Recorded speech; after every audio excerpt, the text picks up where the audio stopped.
ఇంకోటి sir doubt ఇంకోటి అందరూ అయితే కాదు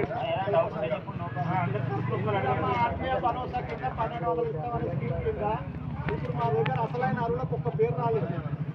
నేను ఉదాహరణకు చెప్తున్నా, మన ఊళ్ళో ఎన్ని పేర్లు వచ్చిందా జనాల గెలవాలి.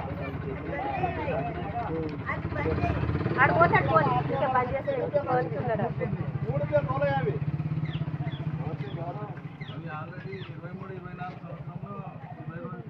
పనిచేసిన వాళ్ళు పేరు చెప్పాలి. అది తెలుసు మాకు, కానీ మీరు చెప్పాలి, జనాలకు గెలవాలి. రత్నయ్య, బాలమ్మ, భాగ్యలక్ష్మి. ఓకే, భాగ్యలక్ష్మి నాదే. ఎందుకు భాగ్యలక్ష్మి? ఇప్పుడు నాకు భూమి ఉండదు, నేను ఎట్లా ఎలిజిబుల్ అవుతా? ఎట్లా వస్తే ఆ పేరు రాకూడదు కదా. అరువులు అయిన వాళ్ళు, భూమి లేని వాళ్ళకి గ్రామ సభలో నేను 1 మినిట్ మీరు రాసుకోండి. కరెక్ట్ అరువులు అయినాక వాళ్ళకే ఇవ్వండి, అనర్వులకు ఎవరికి ఇవ్వద్దు. వాళ్ళు మనకు డైరెక్ట్ ఒక ప్రింట్ ఇచ్చింది కాదు. ఎవరంటే ఏమనుకుంటారు?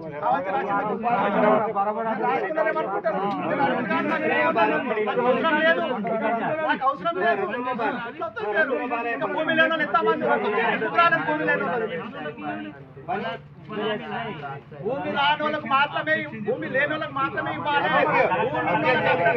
బాగుండదు. అబ్జెక్షన్ ఇందులో దీని గురించి అబ్జెక్షన్ ఏంటంటే ఆల్రెడీ రాసిస్తా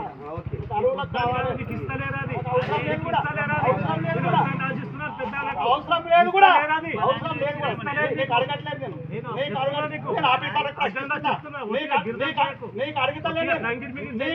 మీరు గడబడి చేయకుండా సమాధానం గడబడి చేయకండి.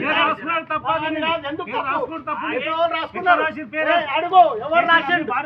వచ్చింది నీ భార్య పని చేసిందా? ఎట్లొచ్చింది? నీ భార్య పని చేసిందా? 2022లో నేను నర్సరీ పెట్టినా, నేను పని చేసిన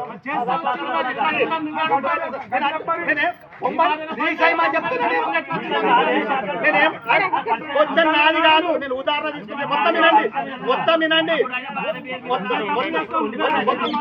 ఎవరు తప్పు చేయడు.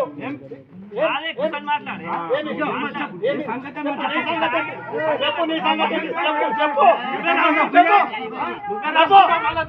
మళ్ళీ నువ్వే అంటావా?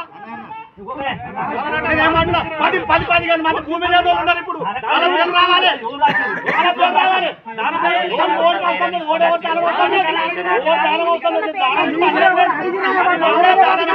కాదన్నాక